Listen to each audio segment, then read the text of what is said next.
बात कर लेते हैं कायरलिटी की। कायरलिटी क्या होता है? The object which are non super impossible on their mirror image, उसे हम बोलते हैं कायरलिटी। अगर मिरर इमेज सुपर इम्पोजिबल हो जाती है तो वो होता है अकायरल। फॉर एग्जाम्पल, हमने अपने दोनों हाथों को लिया और हमने इसकी मिरर इमेज बनाई, या सामने ऐसे हमने हाथ लिया ये, और इसकी अगर हम मिरर इमेज बनाएं तो ये वाला हाथ ऐसे दिखाई देगा। तो क्या ये इसके ऊपर सुपर इम्पोज हो जाएगा? नहीं, ये सुपर इम्पोज नहीं होएगा। तो ये कैसा होगा? Non super imposable mirror image बन रही है तो कायरल होगा। अगर सुपर इम्पोज हो जा रहा है तो अकायरल होगा। इसका एग्जाम्पल गिलास ले लिया है हमने, तो गिलास और गिलास सिक्के सेम दिखाई देते हैं। पैर की अगर तुम इमेज बनाओगे तो ऊपर नीचे आ जाएंगे पैर, पर सुपर इम्पोज नहीं होंगे। मान लिया बिल्कुल एक जैसे नहीं लगेंगे वो।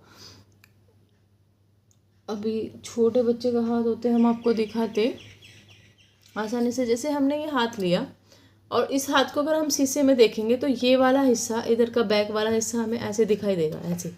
और जब से हम सुपर इम्पोज करेंगे, देखो इसका अंगूठा इधर है और इसका अंगूठा इधर है, तो ये हमारा नॉन सुपर इम्पोजिबल है। और सुपर इम्पोजिबल का मतलब क्या है कि अगर बिल्कुल पता ही ना चले कि इसके नीचे कोई चीज़ रखी है, तो हाथ और पैर दोनों हमारे पास कायरल हो जाएंगे। अगर हम ग्लास और सिक्कों की बात करें तो ये हमारे पास अकायरल हो जाएंगे।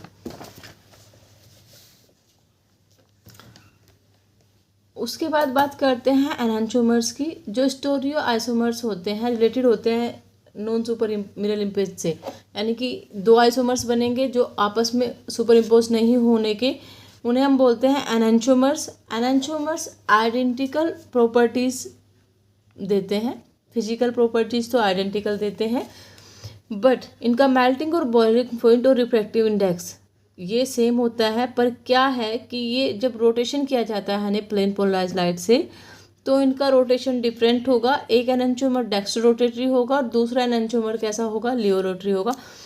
यानी कि एनांचोमर्स जो होते हैं वो फिजिकल प्रॉपर्टी से सेम रहेंगे, जो भी हम लेंगे मेल्टिंग पॉइंट, बॉइलिंग पॉइंट या रिफ्रैक्टिव इंडेक्स, पर ये डिफर किस में करेंगे? रोटेशन में। एक एनांचोमर्स जो है वो राइट रोटेशन शो करेगा और एक एनांचोमर्स क्या है? लेफ्ट रोटेशन शो करेगा। यहाँ रोटेशन में डिफरेंस होगा। अब बात करते हैं रेशमिक मिक्सचर की।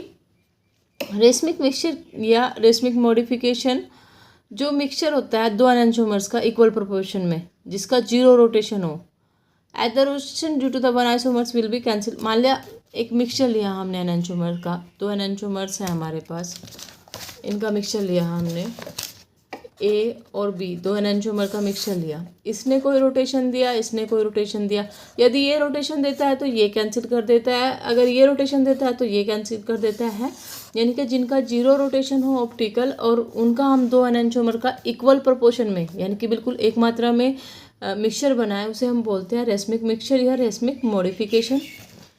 उसके बाद आता है रिटेंशन। रिटेंशन का मतलब जैसी कॉन्फ़िगरेशन है, प्रिजर्वेशन ऑफ इंटीग्रिटी, मतलब जैसी भी अरेंजमेंट थे बॉन्ड के एसिमेट्रिक कार्बन के ऊपर, वे वैसे के वैसे ही रहे, उसे हम बोलते हैं रिटेंशन। यानी कि अगर हम बात करें कि रिएक्शन के दौरान कोई स्टीरियो सेंटर का बॉन्ड ब्रेक नहीं हो रहा है, वो जो भी प्रोडक्ट बनेगा वो सेम कॉन्फ़िगरेशन पे आ जाएगा। जैसे यहाँ कार्बन है, यहाँ इस कार्बन पे ABCX लगा हुआ है, अब जो Y अटैच हुआ वो X वाली पोजीशन पे ही अटैच हो गया, तो इसकी कोई कॉन्फ़िगरेशन में चेंज नहीं हुआ, इसे बोलते हैं हम रिटेंशन।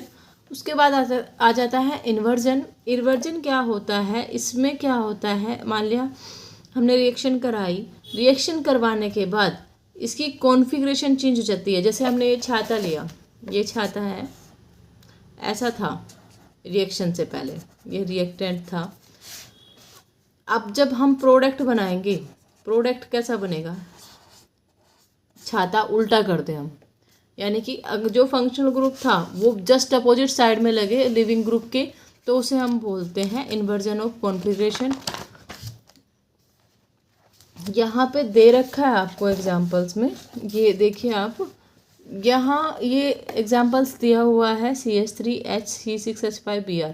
अब Br निकलेगा, पर जो लिविंग ग्रुप है Br के जस्ट अपोजिट साइड, Br तो लिविंग ग्रुप है और जो न्यूक्लियोफाइल है Br के जस्ट अपोजिट साइड अटैच हो रहा है, तो इसे हम बोलते हैं इन्वर्जन। SN2 रिएक्शन के दौरान इन्वर्जन ऑफ कॉन्फ़िगरेशन होता है SN2 मैकेनिज्म के, और SN1 मैकेनिज्म के अंतर्गत हमारा रिटेंशन ऑफ कॉन्फ़िगरेशन होता है। आशा करते हैं ये आपको अच्छे से समझ आया होगा। अगर आपको कोई डाउट है तो आप कमेंट बॉक्स में लिखकर छोड़ सकते हैं।